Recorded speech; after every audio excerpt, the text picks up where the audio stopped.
Investigadores rusos a finales de los 40 mantuvieron a 5 personas despiertas por 15 días utilizando un estimulante basado en gas. Los tuvieron encerrados en un ambiente sellado para monitorear cuidadosamente el uso de oxígeno, de manera que el gas no los matase, debido a las altas concentraciones de gas.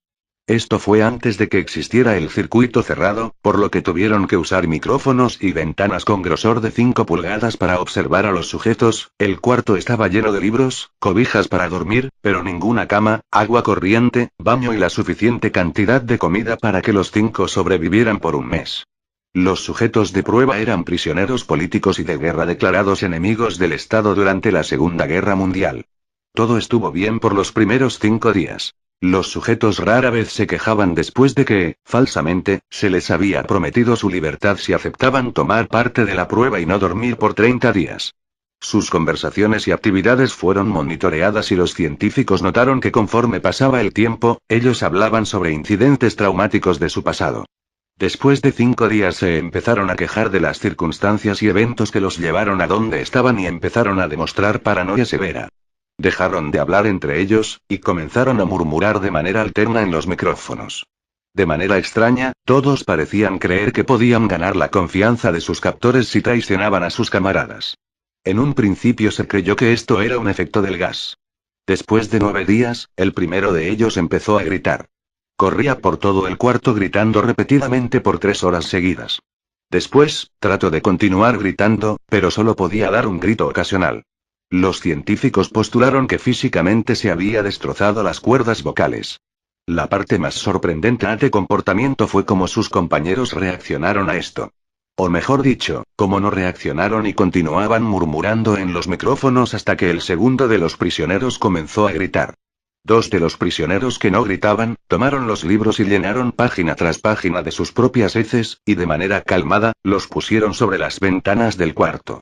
Los gritos cesaron de repente. Al igual que los murmullos de los micrófonos. Pasaron otros 3 días. Los investigadores checaban los micrófonos constantemente para asegurarse de que trabajaban, porque creían que era imposible no escuchar sonidos con 5 personas dentro. El consumo de oxígeno indicaba que los 5 debían seguir vivos. De hecho, el consumo de oxígeno era el necesario para 5 personas que hacían ejercicio extenuante.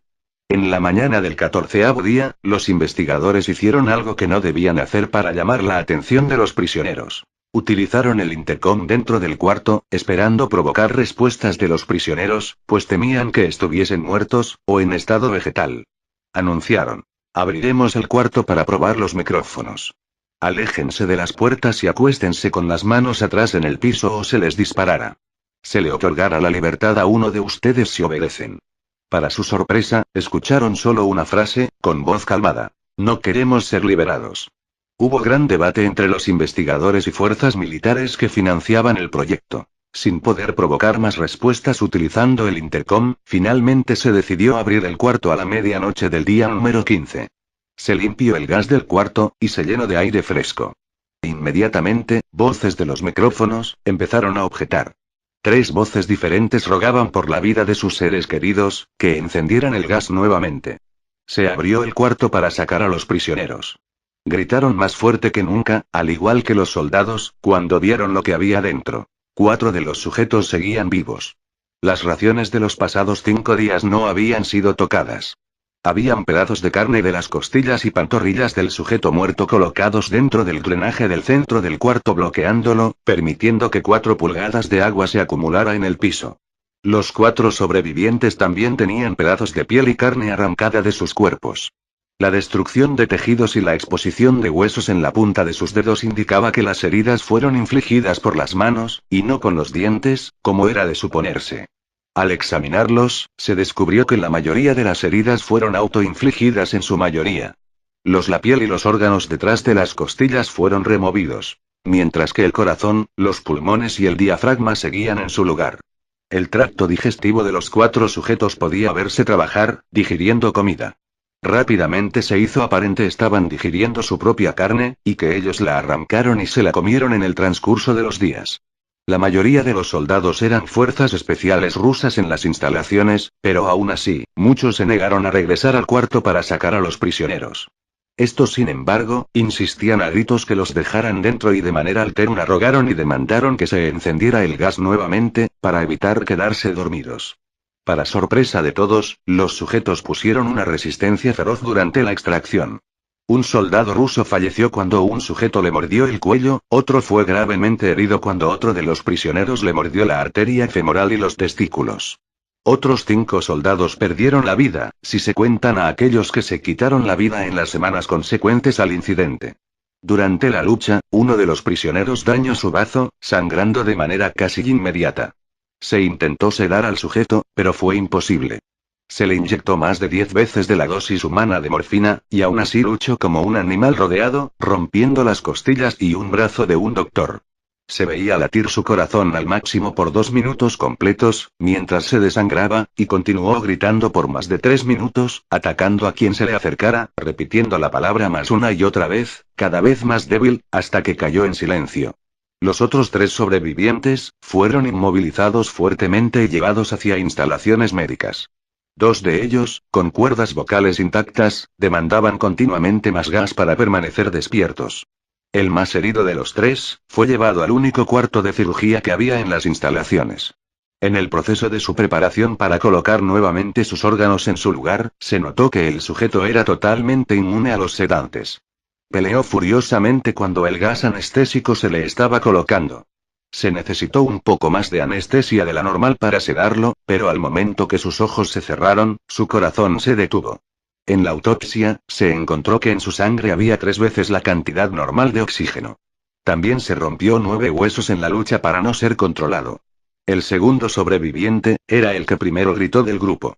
Con sus cuerdas vocales destruidas, él no pudo objetar la cirugía, y solo reaccionaba agitando violentamente la cabeza en desacuerdo cuando se le administraba el gas anestésico. Afirmó violentamente con la cabeza cuando alguien sugirió hacer la cirugía sin anestesia, y no reaccionó durante la misma, que duró 6 horas en la cual se intentó reemplazar sus órganos abdominales y cubrirlo con lo que quedaba de su piel. El cirujano afirmó que era médicamente imposible que el sujeto siguiera con vida. Una enfermera aterrada que ayudó en la cirugía, comentó que la boca del paciente formaba una sonrisa cada vez que sus ojos se encontraban. Cuando la cirugía terminó, el sujeto miró al cirujano y empezó a hacer sonidos fuertemente, como tratando de hablar. Asumiendo que esto era de gran importancia, el cirujano le entregó un papel y una pluma, para que el paciente pudiera comunicarse. Sigue cortando, escribió, y se le hizo la misma cirugía sin anestesia a los otros 2 sujetos. Se les tuvo que inyectar un paralítico, pues ellos reían constantemente, y le era imposible realizar la operación al cirujano. Una vez paralizados, solo podían interactuar con sus ojos. En el momento en que pudieron hablar nuevamente, exigieron una vez más el gas estimulante. Los investigadores trataron de averiguar por qué se lastimaron de esa forma a sí mismos, y por qué querían el gas nuevamente. La única respuesta fue: debo permanecer despierto. Se reforzó a los 3 sujetos y los devolvieron al cuarto, para espera de su destino. Los investigadores, enfrentando la furia de sus benefactores militares por haber fallado las metas del proyecto, consideraron dar eutanasia a los prisioneros. El comandante, un ex KGB, vio potencial en el proyecto, y en su lugar decidió ver qué pasaría si ponían el gas nuevamente. Los científicos se negaron rotundamente, pero al final, tuvieron que aceptar. En preparación para ser sellados nuevamente en el cuarto, los prisioneros fueron conectados a un monitor EEG. Para sorpresa de todos, los 3 dejaron de pelear en el momento que se dieron cuenta que los regresarían al gas. En este momento, era obvio que los 3 estaban haciendo un gran esfuerzo por mantenerse despiertos. Uno de los prisioneros estaba murmurando una canción. El sujeto mudo peleaba con sus ataduras de piel, como si tratara de enfocarse en algo. El último sujeto mantenía su cabeza en la almohada, y parpadeaba rápidamente. Siendo este el primero al que se le puso el EEG, la mayoría de los investigadores monitoreaban sus ondas cerebrales con sorpresa. Eran normales la mayor parte del tiempo, aunque algunas veces aparecía una línea recta de manera inexplicable. Parecía que repetidamente sufrían de muerte cerebral. Mientras analizaban los datos, una enfermera notó que los ojos del sujeto se cerraron. Sus ondas cerebrales cambiaron inmediatamente por las de sueño profundo, luego se pusieron rectas, y de manera simultánea, su corazón se detuvo. El único sujeto que quedaba que podía hablar comenzó a gritar para que lo encerraran en ese momento. Sus ondas cerebrales mostraba las líneas rectas del sujeto que acababa de morir por quedarse dormido. El comandante dio la orden de sellar el cuarto con los 2 prisioneros dentro, junto con 3 de los científicos.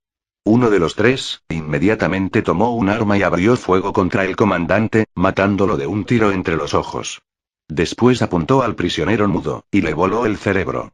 Apuntó al prisionero que quedaba vivo, mientras que los demás investigadores escaparon del cuarto. No me encerraran con estas cosas. No contigo. Le gritaba al prisionero que estaba atado al camastro. ¿Qué eres? Demandó. Necesito saber. El prisionero sonrió. ¿Tan fácilmente te has olvidado de mí? El prisionero preguntó. Somos ustedes. Somos la locura que está encerrada en todos ustedes, rogando por libertad en cada momento de tu vida, desde lo más profundo de tu mente animal. Somos aquello de lo que te escondes en tu cama todas las noches. Somos lo que duermes y silencias y paralizas cuando te vas a tu cielo nocturno, donde no te podemos alcanzar. El investigador hizo una pausa. Apuntó al corazón del prisionero y disparó. El EEG mostró una línea recta mientras el sujeto débilmente murmuró casi tan y libre.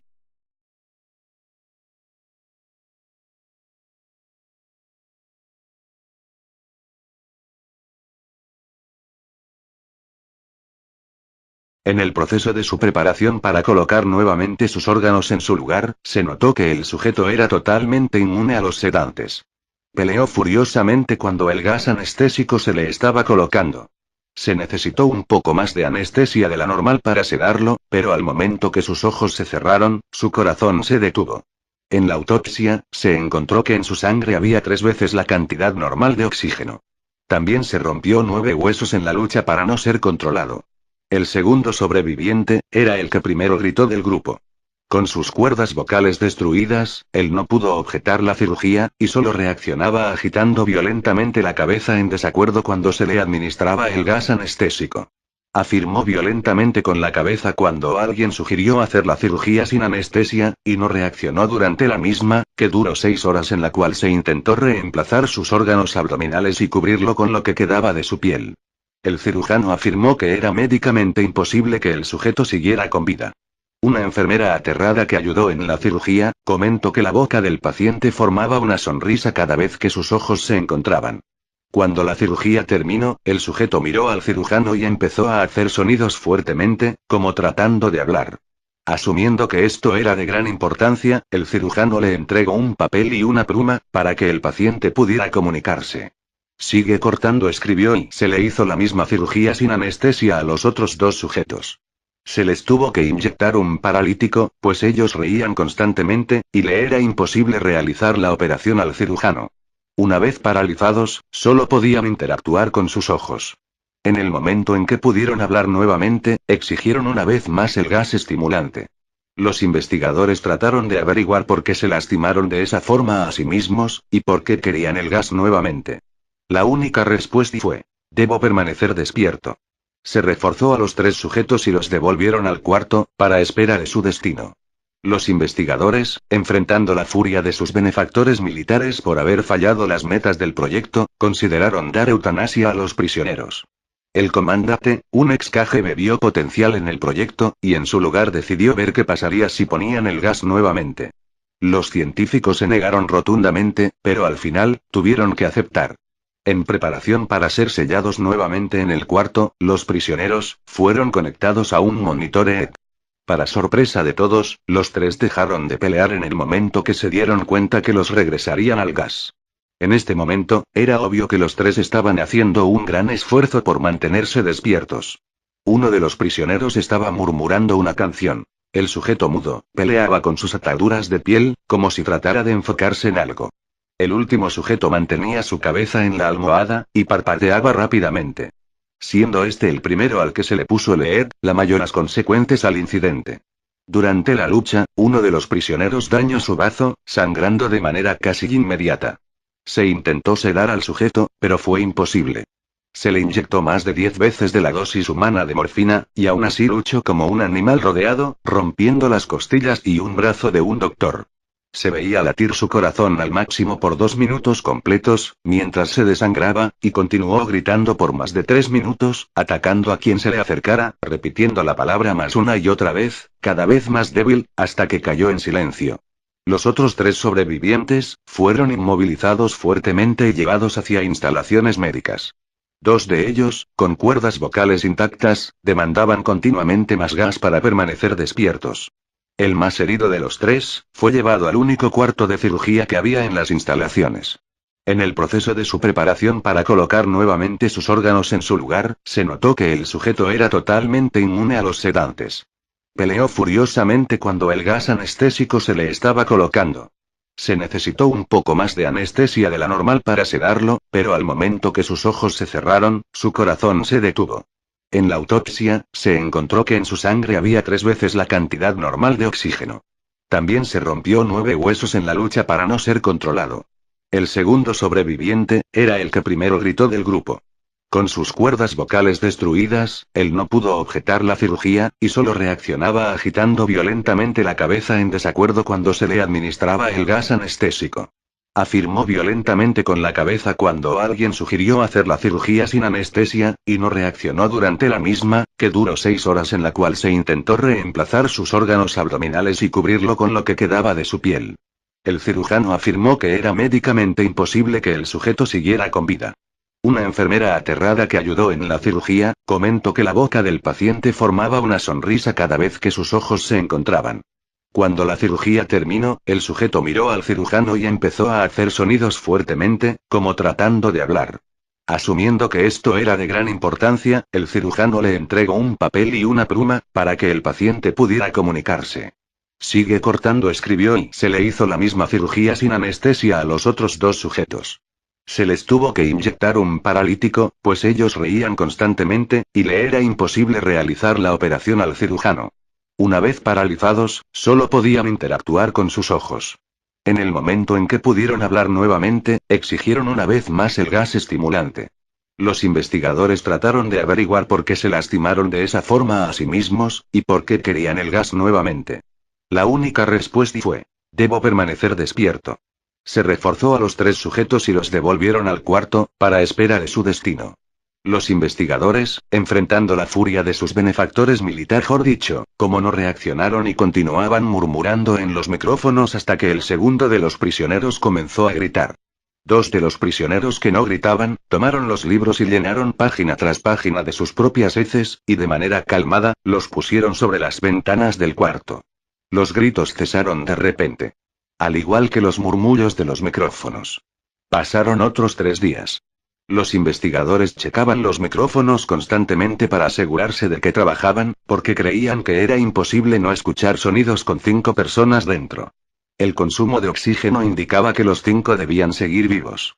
De hecho, el consumo de oxígeno era el necesario para 5 personas que hacían ejercicio extenuante. En la mañana del 14º día, los investigadores hicieron algo que no debían hacer para llamar la atención de los prisioneros. Utilizaron el intercom dentro del cuarto, esperando provocar respuestas de los prisioneros, pues temían que estuviesen muertos, o en estado vegetal. Anunciaron: abriremos el cuarto para probar los micrófonos. Aléjense de las puertas y acuéstense con las manos atrás en el piso o se les disparará. Se le otorgará la libertad a uno de ustedes si obedecen. Para su sorpresa, escucharon solo una frase, con voz calmada: no queremos ser liberados. Hubo gran debate entre los investigadores y fuerzas militares que financiaban el proyecto. Sin poder provocar más respuestas utilizando el intercom, finalmente se decidió abrir el cuarto a la medianoche del día número 15. Se limpió el gas del cuarto, y se llenó de aire fresco. Inmediatamente, voces de los micrófonos empezaron a objetar. 3 voces diferentes rogaban por la vida de sus seres queridos, que encendieran el gas nuevamente. Se abrió el cuarto para sacar a los prisioneros. Gritaron más fuerte que nunca, al igual que los soldados, cuando vieron lo que había dentro. 4 de los sujetos seguían vivos. Las raciones de los pasados 5 días no habían sido tocadas. Habían pedazos de carne de las costillas y pantorrillas del sujeto muerto colocados dentro del drenaje del centro del cuarto, bloqueándolo, permitiendo que 4 pulgadas de agua se acumulara en el piso. Los 4 sobrevivientes también tenían pedazos de piel y carne arrancada de sus cuerpos. La destrucción de tejidos y la exposición de huesos en la punta de sus dedos indicaba que las heridas fueron infligidas por las manos, y no con los dientes, como era de suponerse. Al examinarlos, se descubrió que la mayoría de las heridas fueron autoinfligidas en su mayoría. La piel y los órganos detrás de las costillas fueron removidos. Mientras que el corazón, los pulmones y el diafragma seguían en su lugar. El tracto digestivo de los 4 sujetos podía verse trabajar, digiriendo comida. Rápidamente se hizo aparente estaban digiriendo su propia carne, y que ellos la arrancaron y se la comieron en el transcurso de los días. La mayoría de los soldados eran fuerzas especiales rusas en las instalaciones, pero aún así, muchos se negaron a regresar al